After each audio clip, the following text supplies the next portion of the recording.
Oh boy, can't wait to see the comments on this one. This is a topic I've referenced a couple of times in some of my past videos, but I've never truly explained it in detail. Today, I want to go over exactly why the sequel to The Legend of Zelda Breath of the Wild has me so dang concerned.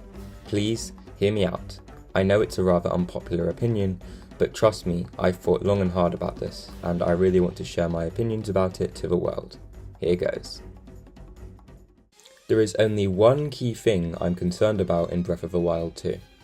You may be thinking, one thing? If there's one thing bad about the game, that's brilliant. Of course the game won't be perfect. But I genuinely believe that if this issue isn't addressed in the right way, it could completely ruin the experience. The thing I'm talking about is the fact that they are reusing the same map from the first game. How do we know this? Well, firstly we have this statement by the game's director, Eiji Aonuma, in an interview with Game Informer. He said that, "One of the reasons we wanted to create a continuation was because I wanted to revisit that Hyrule again and use that world again, while incorporating new gameplay and new story. But surely the world can't be exactly the same." Well no, it isn't. As seen in the most recent trailer from last year's E3, the key additions are what seem to be a cluster of hovering islands in the sky. And therein lies the issue. These are purely additions, and not changes to the land of Hyrule itself. If we look at some of the other shots in the trailer, where we can see much of the original landscape of Hyrule in more detail, it looks flat out identical. If you go to this location in game, and compare it with the trailer, you will see absolutely no differences or additions to the world other than a few new monster encampments in the background. You may be thinking, well, this is a very small part of the map. But if you look at the location in game, it's right near the middle of Hyrule Field, and you can see miles away in every direction. A response I've heard from many is that this isn't an issue, as we have the new addition of islands in the sky, as previously stated. I completely disagree with this statement personally. If you have both the old landmass of Hyrule itself and these new areas explorable, the player will have no motivation to explore the areas they've already seen in Hyrule. No draw to survey the land for hidden details, as it's all been done before.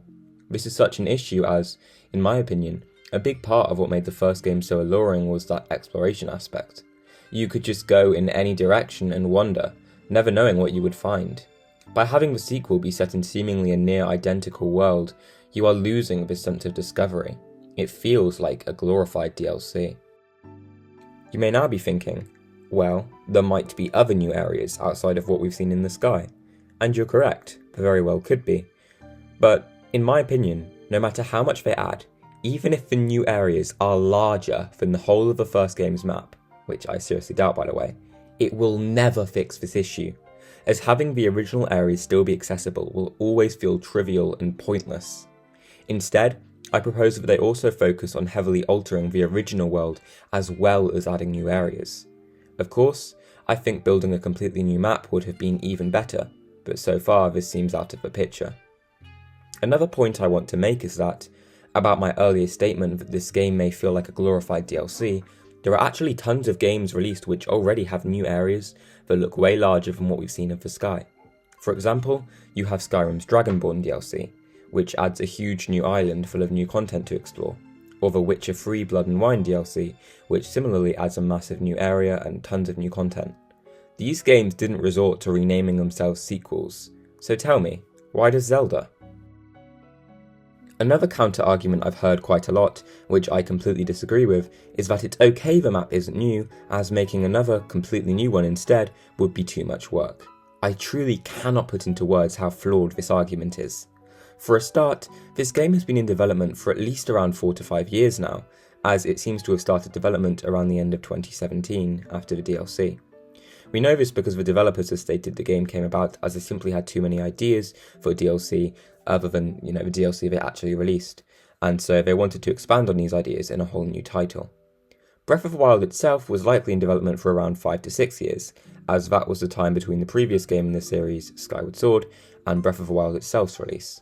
In that time, they would have had to spend most of it creating the highly advanced physics engine, enemy AI, story, bosses, cutscenes, and of course the world itself.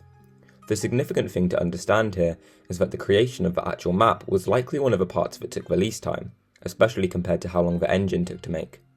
Once you have all the main core elements in place, creating the actual overworld most likely wouldn't take nearly as long. Breath of the Wild 2, on the other hand, already has an engine in place they can use, subtracting a good chunk of time that would have took up in development.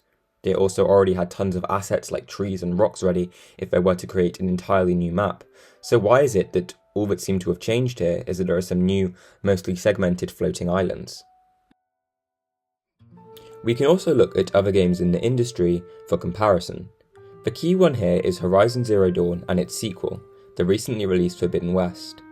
Zero Dawn came out at a very similar time to Breath of the Wild in early 2017, and Forbidden West came about just a few days ago at the time of writing this script. This leaves about a 5-year gap between the two, roughly equal to how long Breath of the Wild sequel seems to have been in development also, as long as it's not delayed. In this time, the Horizon team made, guess what, an entirely new map with new gameplay and story also. It is not too much to expect from AAA producers like Nintendo to make a wholly new open world with new gameplay and story elements as well, and the Horizon series shows this. Both series have sequels which will likely be using very similar graphical engines with similar UI elements too, but one of them has clearly had much more work put into it than the other. I wonder which. I'm sorry if I came off as toxic or ungrateful in this video.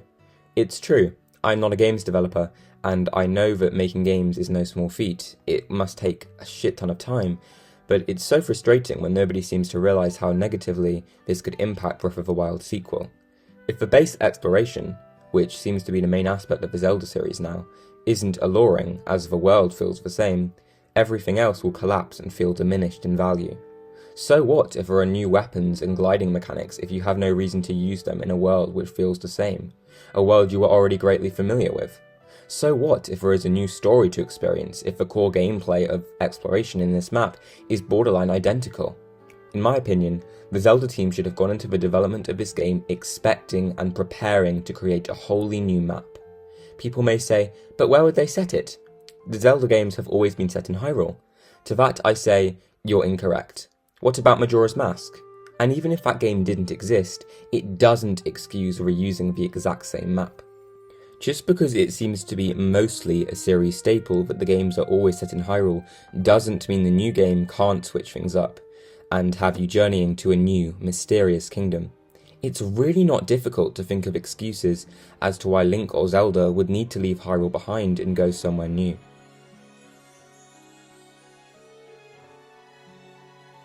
Well, that was a lot more critical than most of the videos I normally make on this channel.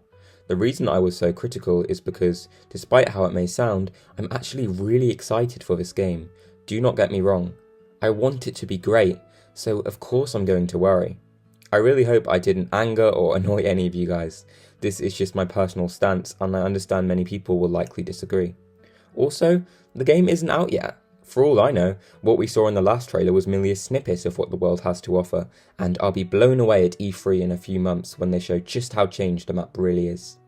Maybe that short section with the Stone Talos only occurs right at the beginning, just before a massive event happens that drastically alters the landscape of Hyrule, but I'm not holding my breath. Thank you guys very much for watching, and I'll see you in the next one, which will hopefully be a little bit lighter in tone. Bye!